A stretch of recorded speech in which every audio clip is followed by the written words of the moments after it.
Hey team, and welcome back to the channel. My name's Psychopants and I play Heroes of the Storm here, sharing tips and tricks to help you level up your experience in the Nexus. In today's video we are going to be diving into Rehgar and how to play him in Heroes of the Storm in 2023. I'll go through his abilities, what talents to pick, strengths, weaknesses, and what I see as the low-hanging fruit that can make you a better Rehgar almost instantly. So, let's get into it. Okay, here he is, the man himself. We'll start with what I think of Rehgar. He is in my top 3, but honestly overall I think he is the best default healer pick you could have because he works in so many different team configurations. It's not even funny.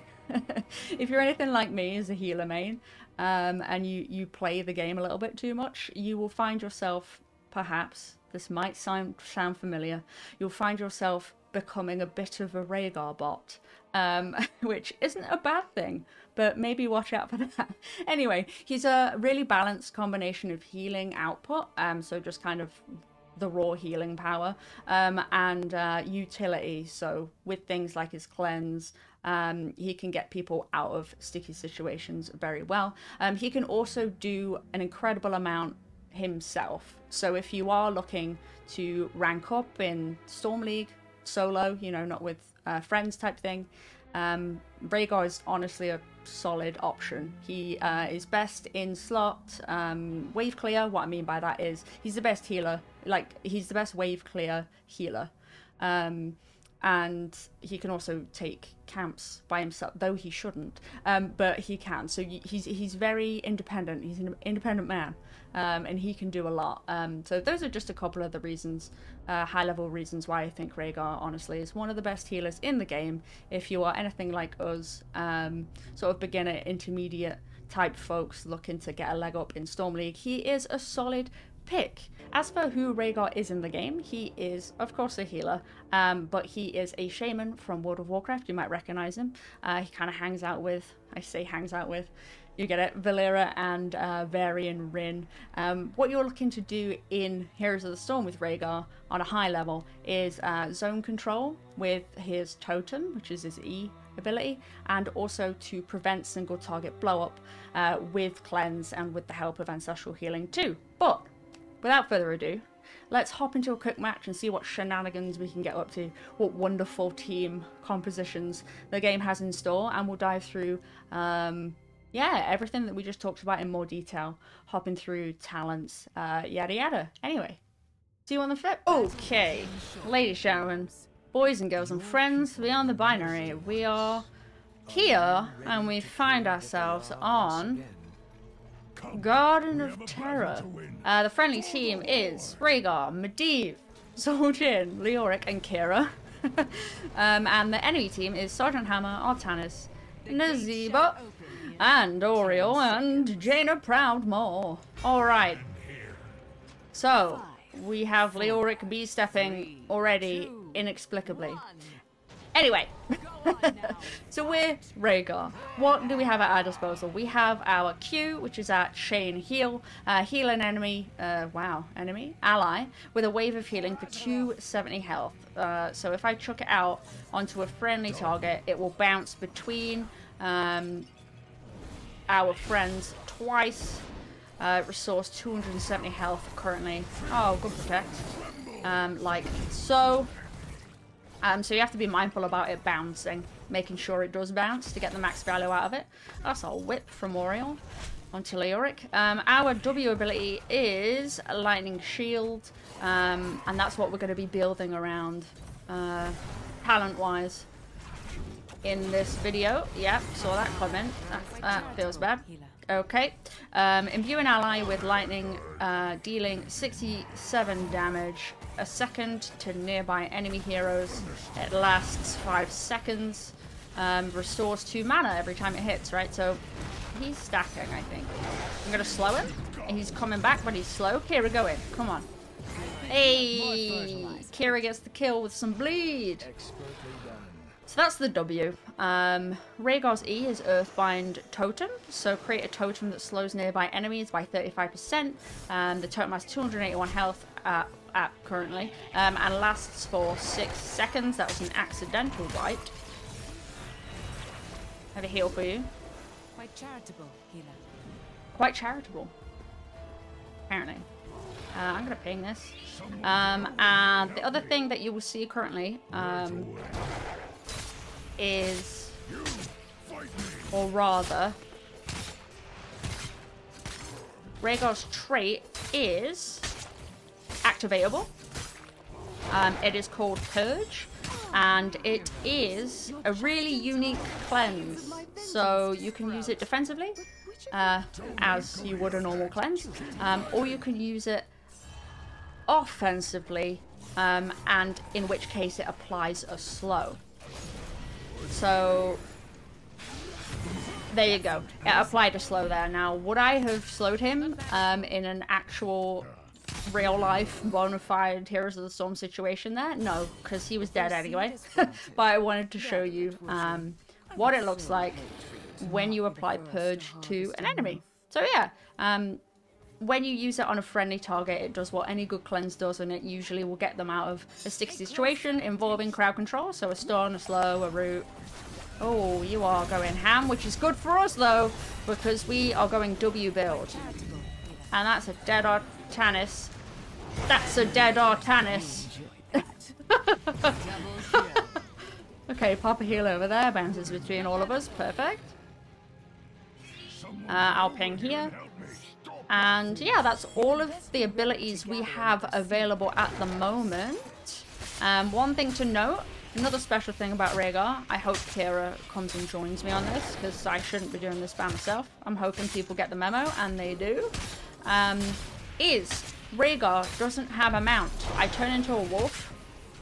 Those two can finish that off. I will tap and I guess head the way of the seed, and it will take me half an hour because this map is as big as Canada. There's my precious seed. Go and get it, would yeah, I can't remember what I was saying. Woo! ADHD! Oh, yes, the mount. So he doesn't have a mount. Instead, he turns into a ghost wolf when you hit Z, right? And, oh. Kira's in. I'm gonna put slow down with my totem. Make it hard for them to get away. Artanis. Get Artanis out of this video game. Oh, you don't want to walk into Hammer's range. There's no need. Anyway, yeah, so I turn into a ghost wolf like this when I hit Z. And what I can do is I can attack something, and it gets me out of Ghost Wolf, and I can use my other abilities. Because when I'm in Ghost Wolf, I can't use any of my abilities. So, if you... This brings me nicely onto my point, which is... If you ignore everything else I have said, or I'm going to say, in this video, but this next bit, you will be a better Rehgar by at least 50%, I swear to God. Stop biting in, like, into enemy heroes willy-nilly. Alright? Willy-nilly. Stop it. I can see you thinking about it. Stop it. So, biting in indiscriminately can get you, as I'm sure you can imagine, and I'm sure you've probably experienced, into some sticky situations, because the enemy team, if they're worth their salt, will be looking for you, the healer, arguably the most important role, arguably, will be looking at you, and all of a sudden, you're in the middle of them, and they stun you, and then kill you. Oh, well, that's unfortunate. So, that begs the question, when do you bite in? Well, you can bite in on, you know, when no one's around, you can bite in on minions, obviously. Aside from obvious situations like that, I would say, as you are trying to adjust, maybe go the opposite direction first, like overcorrect. We are split here. I'm gonna use that. I didn't need to use it offensively. My purge, I'm bad. Because like 4 members of our team were there, and that was a bit of a wasted purge. But anyway, you get to see things that hopefully help you learn what not to do. Yeah, so the other common, good scenario to bite in is when you know your bite is going to kill the person that you're biting, like the enemy hero that you are biting in onto, okay?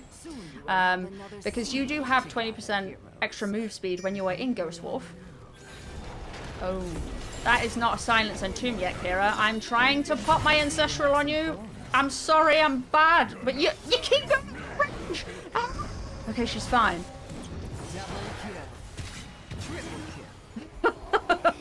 What a mess. But yeah, so all in all, maybe start off by overcorrecting if you have a problem with kind of biting in and your deaths are a little bit too high. You find when you play Rehgar, which is okay, we've all been there. Nice heals, dear lord. That's kind, because I could have ancestraled you 84 years ago and I didn't. I'm sorry. Alright, so talents wise so far we are essentially going what's known as Rehgar's W build. So at 1, Stormcaller increases the radius of lightning shield by 25%. So that is this thing. I put it on Medivh right now. The radius, it's bigger. There is also a quest attached to that. So every time a W, a lightning shield hits an enemy, it permanently increases Rehgar's health by 2 and then also restores mana, and it stacks up to 300 times.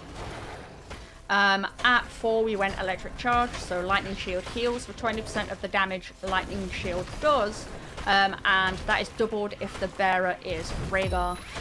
While lightning shield is damaging an enemy, its bearer gains 10% movement speed, so it really empowers the chase. At level 7, this is where some sweet synergy comes in. Well, even more so than between 1 and 4. Top's gone. Not everyone needs to respond to that. I'm going to do a thing that I shouldn't be doing here and get this camp while I talk through talents. So Blood and Thunder. What this allows you to do is you can pop your W, you can bite in, and it Ghost Wolf attacks reduce basic ability cooldowns by 1.5 seconds and restores 5% of Rehgar's maximum mana. So at level 7 you might think, oh well, now I can bite in willy-nilly. You can't. If you really desperately need that cooldown reduction so you can get more healing off, you can get... Did he just dance at me? Did that Artanis that has 1,000,000 deaths just dance at me? What? Okay, put Totem down. You're not going anywhere. You enjoy that. Did you just dance at me, Mr. 7 Death Potato? Anyway, just generally don't bite in willy-nilly. If you desperately need cooldowns and it might make or break a level 20 team fight, then maybe bite in. Well, so much for when it's looking bad. So you can get that cooldown reduction and hopefully throw out some life-saving spells. At level 10, we have picked up Ancestral Healing, which is just basically a huge heal. It heals for like 1800 when you pick it up at like 10. So you can use that to negate burst damage. It's incredibly powerful. You might... I'm going to just Ancestral you. There you go. So everybody sees that Medivh went to full health. The Medivh said thank you. What is this niceness in Heroes of the Storm? That doesn't happen on the internet in video games. At 13, we're going to pick up Earth Shield. So Lightning Shield gives heroes a shield. That absorbs damage equal to 14% of their maximum health for 3 seconds. So as you can see, our W is just getting better and better and better and better as the game goes on. The more you stack it, so the more enemies you hit with W, with Stormcaller, that quest on board at level 1, the better it gets in terms of doing damage. At level 16, we're going to pick up a Rising Storm. You can see this is a very easy build. It's just whenever there is a shield, pick it up, and then at 7, when there isn't a shield, pick up Blood and Thunder, and you're good to go. So Rising Storm increases lightning shield damage and duration. Also passively increases the duration by 3 seconds, so that is huge. I just saved you, Medivh, and you saved yourself with a portal. I would have been here 10 years ago if I wasn't trying to share some wisdom nuggets. I can channel this, you all are both low. I mean, Zul'jin also wants to get in on it, I guess. Hero of the for no reason. storm. Pop a heal off over here. But yeah, damages, so every time a lightning shield damages an enemy hero, increases its damage by 10% and it stacks up to 15 times. Let's go and clear this. So, as you can see, the general gist is you want to put, with this build that we're going through here, you want to put your lightning shield on friendly heroes that want to be in the face of enemy heroes, because you are going to get more quest stacks that way. So, generally, good rule of thumb, maybe in our team comp, for example, I don't really want to put it on Zul'jin unless the enemy team's like hounding him. I will want to put the W on Leoric, who's a frontliner, he's a bruiser, and Kira, who is a melee assassin. So both of them want to be in range of enemy heroes, and that is the best chance I have at getting my quest stacks. Ideally, you would want a tank and a bruiser, right? That works really great. Hey, Welly, go away. One thing to note as well is that you can, like here, I've just done there. We didn't need that, but it's okay. Your Entomb is a very short cooldown. You can put your totem, sorry, you can put Lightning Shield on a totem. And you're like, why would I do that? Well, the totem itself won't dismount. I didn't buy it. What? The totem itself won't dismount an enemy hero on this build, because it doesn't damage at all. But if you put the W on it, oh, whoa, damn, sorry. I had Ancestral up and everything. You're going to be mad about it. I'm getting swapped and whipped and all. I can kill you, friend. I mean, I probably can't kill a Nazebo. I'm going back in. There we go. That's how you bite. I give you a shield. Just walk into the spiders while you have the shield. I'm leaving. 20% increased movement speed. Get me out of here. I'll ping this so they know I don't have it. Oh. Oh. Oh, Jaina's looking for a big flank. That is a Nazebo all out. Hey, Hammer. See, I knew I could bite into that because, like, what is she going to do? I mean, I'm split from... Kira should have gotten out 10 years ago. Okay, I'm still in Hammer's ring. Okay, other thing you should do, hit these spider mines. If you see them. Because they do more damage than you think. Into a hammer. If you're playing into a hammer, hit the spider mines. Slow with the totem. Put a W on Kira. Never mind, I'm bad. Forget to put the W on... Well, misclick. And then Leoric gets the kill.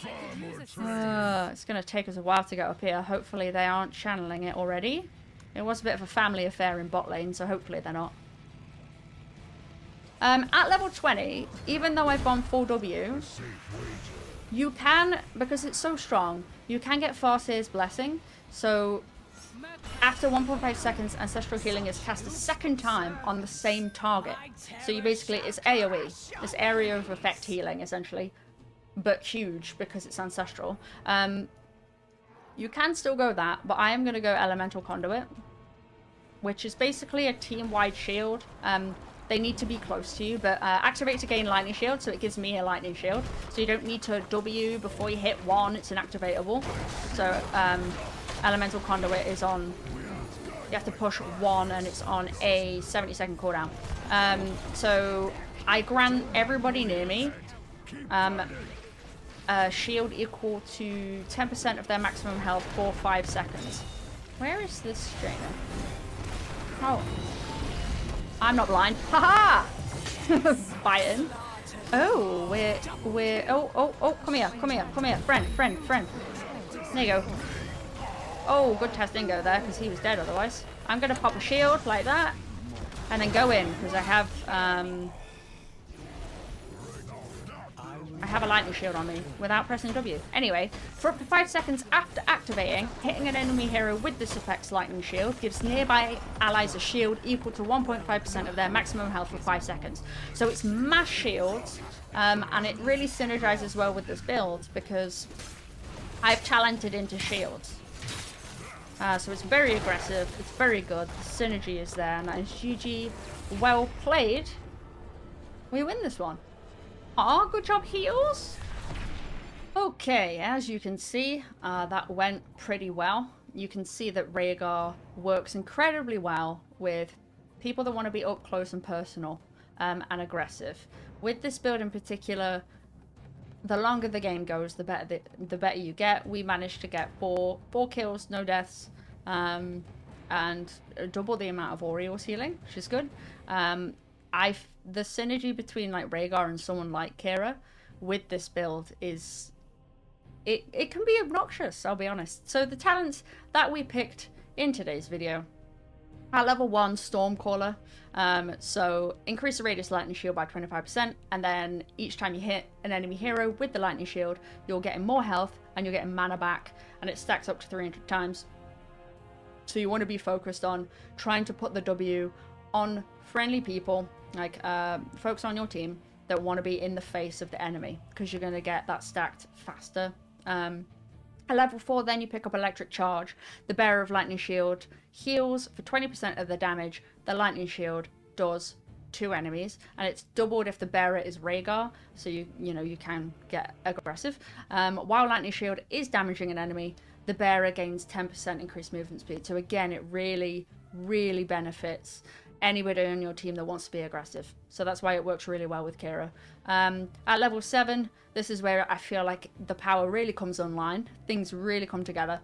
Blood and Thunder, Ghost Wolf attacks reduce basic ability cooldowns by 1.5 seconds and restore 5% of Rehgar's maximum mana.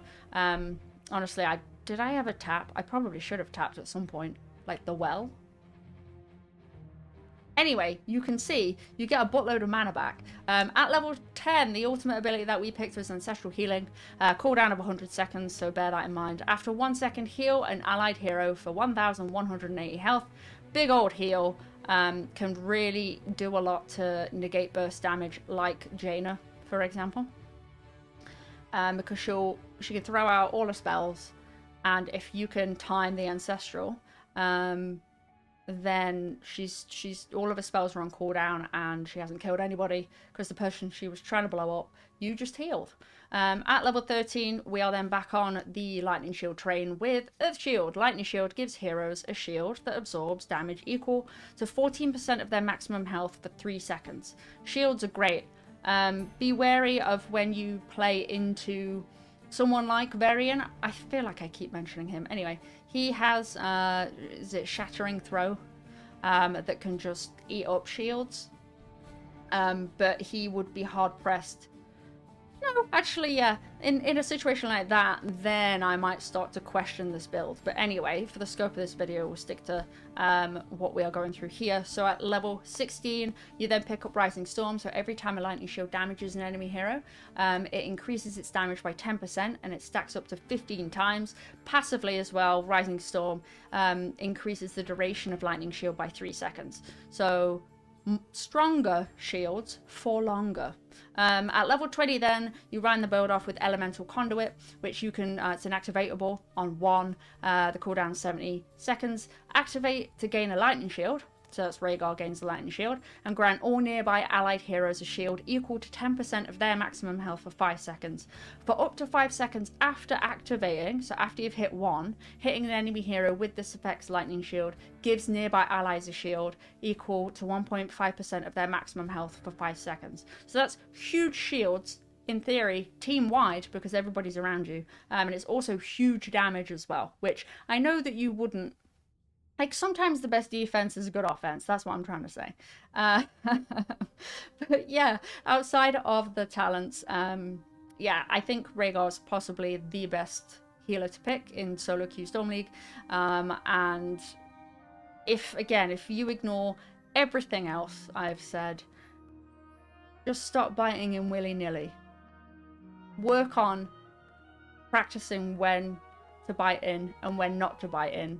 And if you get that down, I guarantee you are better than like 8 out of 10 Rehgars playing this game right now. Okay, one thing to note, just in terms of like weaknesses, I mentioned Varian a second ago, but a more common one is he doesn't do great into heavy burst. And also he's tough into healers that offer anti-heal. So I know nobody plays Anna because it's Anna, but Anna's Grenade, which it inflicts minus 100% healing, I think, that can just fully render ancestral healing useless, because it's a 1 second delay, so Anna has time to be like, oh, throw a grenade, and then ancestral healing does absolutely nothing. A more common healer that you might see is Deckard Cain. If he picks up Emerald and activates that, then if they do it well, this is something I'm working on, which is why I got distracted there. That's minus 75% healing. So again, can render the ancestral pretty useless. At that point, when you're playing into something like that, you might be considering other talents, other builds, depending on, I guess, how good the Deckard's been doing up until that point. Anyway, there's a lot more that goes into that. But that is everything. I hope at least one thing that I have said in this video sticks with you, and that you can get at least like just 1% better playing one of my favorite healers in the game. If you did pick up something that you think is going to be useful, I'd very much appreciate a like and or a subscribe. We will be posting more heroes guides like this one very soon. If you haven't checked out my guide on Stukov, that is also on the channel as well. And until next time, I'll see you in the Nexus.